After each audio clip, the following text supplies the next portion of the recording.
Just when I thought South Africa could not go even lower, they went lower and they've reached the bottom of the barrel. Tensions around immigration have taken a disturbing turn, this time involving school children. At the start of the school term, chaos erupted outside Addington Primary School in Durban as parents and anti-immigrant protesters clashed at the school gates. The protesters targeted children believed to be from foreign national families, hurling insults at the children as they've entered the school premises. The situation quickly escalated, forcing police to intervene to prevent further violence and chaos. What shocks me is that this incident involves young children. It's raising urgent concerns about safety, xenophobia, and the boundaries of protest action. The protest was led by March and March leader that has been targeting Africans throughout South Africa, Jacinta Ngobese Zuma. Speaking in her native language, isiZulu, she spoke to the media and claimed that this particular school is prioritizing foreign nationals over South African children. According to her, some local parents have allegedly been turned away, while migrant families continue to secure placement for their children. She argues that this is unfair, stating that South African taxpayers should come first. She's tired of South African children's education being compromised.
But I know for a fact if they wanted to solve this, they would have solved it.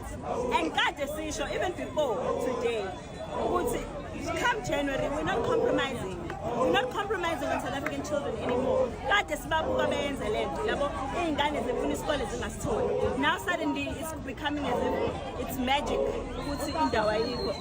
You had a whole year. You are sitting with the list. You need a school. What are you busy taking any? That's what we're here for, and we're saying we're no longer compromising ourselves, our children, our future, and the future of this country for other people from outside of South Africa. In this video, she's alleging that 66 local learners were rejected by the school, and they demand these children to be placed in the school, including 40 children that were displaced by floods. The KZN Department of Education responded to her and said the school has reached its capacity with a total enrollment of 1,548 learners. Of these, 968 were South African citizens and 580 were foreign nationals. Amongst the 17 undocumented children at the school, 12 were South African and only 5 were foreign nationals. Well, it looks like even South African children are undocumented at the school. What do they have to say about that? I remember Zandile Dabula from Operation Dudula once said they are going to be escalating their fight against African migrants in 2026.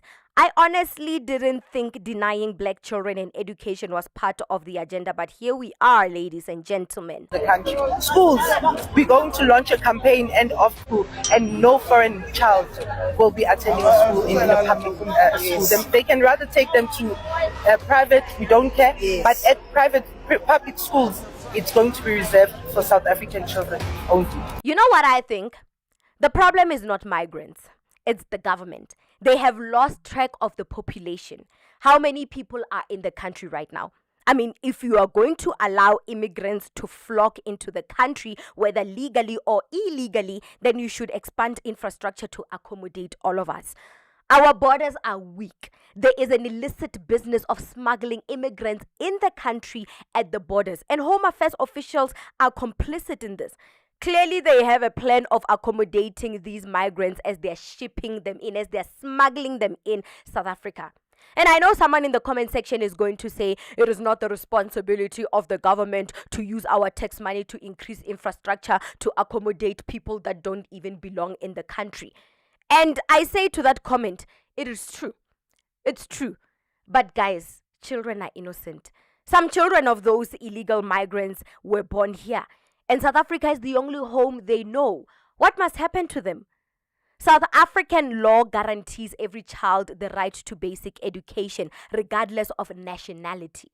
When the world sees this, they are not going to care about legal documents and visas. They are going to see a bunch of middle-aged people with no jobs waking up early in the morning to terrorize children that are building a future for themselves. South Africa, we are setting ourselves up for distraction, and we are isolating ourselves from the rest of the diaspora. We are setting ourselves up for human rights institutions to intervene. We are setting ourselves up for sanctions. I mean, we've opened a case against Israel at the International Court of Justice for crimes against humanity, and we turn around and we do this. Who are we to teach people about moral ethics when we can barely hold down our own? Huh? Just now we were opening court cases at the International Court of Justice against Israel for violating human rights in Palestine. And then we turn around and we deny children the right to education. Who are we to judge people on morality when we can barely hold our own morals? When we can barely live up to the values of our democracy, the values of our sovereignty. We are violating people's rights. And I say, look at the government. Look at what the government is doing. They are complicit in smuggling these foreign nationals. So long ago, a bus was discovered. Yes, the police. The police stopped a bus in Free State, Bloemfontein, South Africa, carrying 32 illegal foreign nationals. 32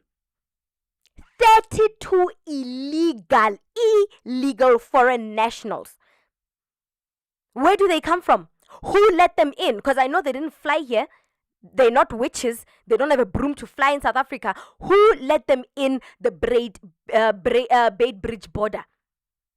Who let them in the country?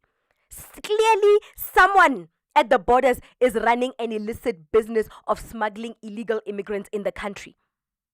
Those are the ones that we should be holding accountable. The government is complicit in this. Home Affairs, someone at Home Affairs is benefiting. Someone is running bribes to get these illegals in our country. And we must hold the right people accountable, because children, at the end of the day, children are innocent. They are really innocent. Some were born here, so they don't even know what the fuss is all about.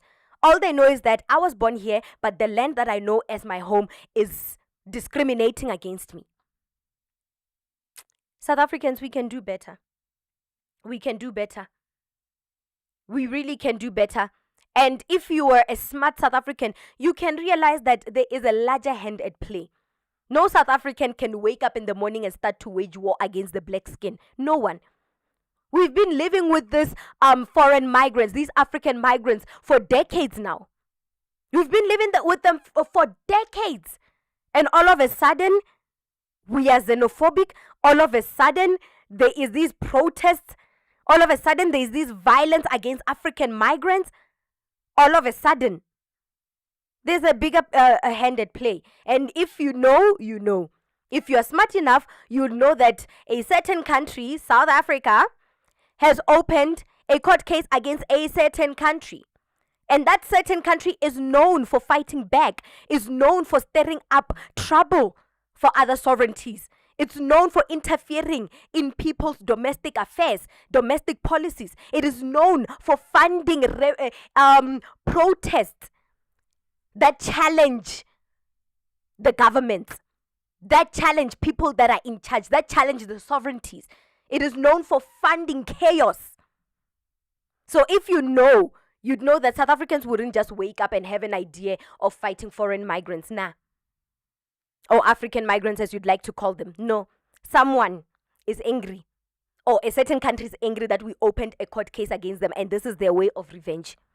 Someone in the comment section once asked me, and I was speaking about how this certain country that we took to the ICJ has powers to cause chaos in people's sovereignties.